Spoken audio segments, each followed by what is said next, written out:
अस्सलाम वालेकुम नाज़रीन, मैं हूं अरबाब चाडियो।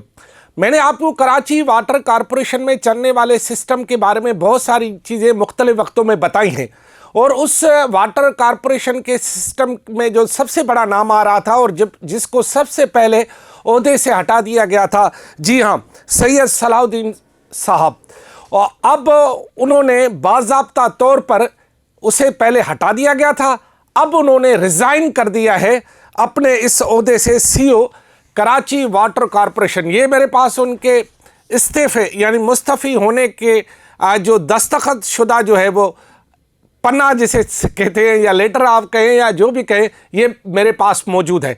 अच्छा, इसके साथ मेरे पास वो एंटी करप्शन का लेटर भी मौजूद है, जिस एंटी करप्शन के लेटर के तहत उनके खिलाफ एक इंक्वायरी बिठा दी गई थी। अब ये हुआ कि पहले उन्हें ओहदे से हटा दिया गया, फिर उनके खिलाफ इंक्वायरी जो है बिठा दी गई। उसके बाद क्या हुआ कि इन्होंने सिस्टम वाले चक्कर में सारी प्रेस कॉन्फ्रेंस कर डाली उस मकाम पर जहां इन्होंने प्रेस कॉन्फ्रेंस करनी थी, और इन्होंने ओने पोने सबके नाम बता दिए कि ये भी सिस्टम में है, ये भी सिस्टम में, ये भी सिस्टम में, ये भी सिस्टम में। उसके बाद जो लाइनें लगी हुई हैं, अभी तक खौफ का एक आलम जो है वो कराची वाटर कॉरपोरेशन में मौजूद है।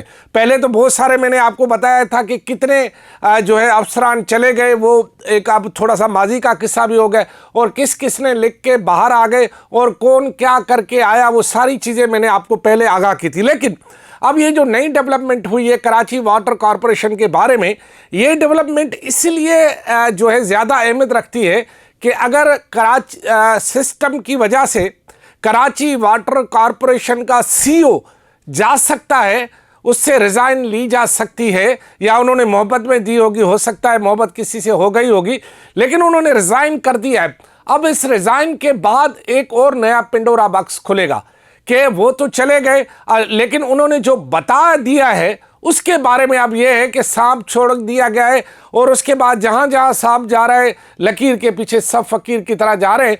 और अब यह होगा कि कराची वाटर कॉरपोरेशन में एक नया दौर शुरू होगा।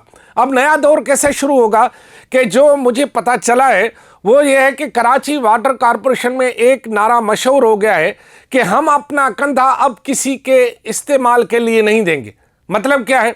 मतलब ये है कि पहले शायद जो बड़े पोस्टों पर अफसरान थे, उन्होंने अपने कंधे दिए किसी को और उन्होंने कंधे पर रखकर फायरिंग की, यानी फायर किया।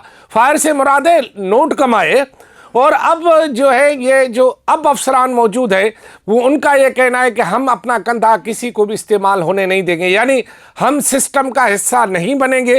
ये पहले वो अफसरान होंगे जो ये कह रहे हैं कि हम सिस्टम का हिस्सा नहीं बनेंगे, क्योंकि सिस्टम का हिस्सा जो बने उनके साथ क्या हुआ वो आपने देख लिया। और जो लोग सिस्टम का हिस्सा इस वक्त बने हुए हैं उनको भी सोचना चाहिए इस अंजाम के बारे में कि अगर बड़े बड़े ओहदे पर रहने वाले सिस्टम की वजह से बच नहीं पाए तो वो कैसे बचेंगे। लिहाजा मैंने कहा कि कराची वाटर कॉरपोरेशन में जो एक इस वक्त मैंने बताया ना खौफ का आलम है कि अगर सीईओ को हटा दिया जाए, फिर उससे इस्तीफ़ा लिया जाए या दे दिया जाए उनकी जानिब से, फिर उसकी जो उस मकाम पर प्रेस कॉन्फ्रेंस जो है उसने जो सारे नाम बताए, अब क्या अगली किसी की बारी है इस तरह के इस्तीफे की या उससे बोतल करने की, या कोई एक नया दौर वाटर कॉरपोरेशन में शुरू होने वाला है? ये सवाल इंतहाई अहम है कि कराची को पानी सप्लाई करने वाले कराची के पानी रोकने के मुतरादिफ क्यों होते हैं। यही वजह थी कि कराची को जिनकी ड्यूटी है, जिनकी तनख्वाह ये है कि कराची के अवाम को पानी पहुंचाना, वो ड्यूटी की बजाय कराची के अवाम का पानी चोरी करके किसी और को पहुंचाते हैं। और यही एक बहुत बड़ा सिस्टम है जिससे अगर मैं कहूं कि करोड़ों रुपए का लेन देन था, और इसी वजह से बहुत सारी चीज़ें फटकर सामने आई और उसके नतीजे में ये सारी सूरत-हाल हुई है। लेकिन अब का कराची वाटर कॉरपोरेशन उम्मीद है कि वो नहीं होगा जो सिस्टम से पहले का था, क्योंकि अब भी अगर वही सिस्टम रहा तो बचेंगे ये भी नहीं, क्योंकि जो ये नारा लगा रहे हैं कि हमारा कंधा किसी के लिए इस्तेमाल नहीं होगा, उम्मीद है कि उनका कंधा भी किसी के लिए इस्तेमाल नहीं होगा। मेरे पास जितनी डिटेल थी मैंने बताई। मज़ीद एंटी करप्शन जो तहकीकात कर रहा है वो जैसे ही मेरे पास मज़ीद तफसीलात सामने आती है मैं आपके सामने रखूँगा। इंशाल्लाह मुझे इजाज़त दे। खुदा हाफिज़।